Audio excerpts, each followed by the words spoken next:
Здравствуйте, дамы и господа! Приветствую всех адекватных россиян. Ассаламу алейкум, уважаемые кавказцы. Кавказцы — это грузины, азербайджанцы, карачаевцы, балкарцы, черкессы, кабардинцы, дагестанцы, чеченцы и ингуши. Автохтонные народы нашего Кавказа. Народы, которые имеют свою историю и территорию на Кавказе. Ассаламу алейкум, братья ингуши, братья чеченцы, войнахи. Я вас всех приветствую. Максим Шевченко, известный журналист, общественный деятель, к которому я отношусь с большим уважением, несколько лет назад на встрече правозащитников и членов комиссии СПЧ в Магасе заявил: все здравомыслящие политики и общественные деятели страны понимают, что проблему пригородного района нужно уже решать.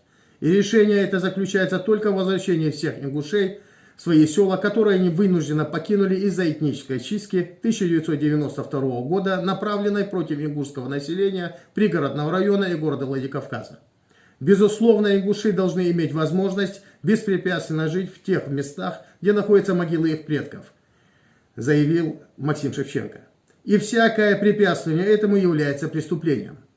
Речь идет не только о пригородном районе, но и в Владикавказе, где тоже жило очень много ингушей, которые были вынуждены покинуть этот город в 1992 году. Действительно показательный пример приводит Максим Шевченко. Даже по эксгумации расстрелянной царской семьи была создана целая следственная группа. И по делу Катынского расстрела в 1949 году тоже. Есть и сейчас следственная группа по эксгумации и расследованию поиску останков погибших ингушей в 1992 году в пригородном районе и Владикавказе? Нет. И все только по одной причине. Это препятствование властей Северной Осетии и осетинского лобби в Москве. Руководству Северной Осетии де юре сегодня невыгодно находить места бессудных казней и места массовых захоронений ингушей, расстрелянных в 1992 году в ходе так называемого осетино-ингушского конфликта.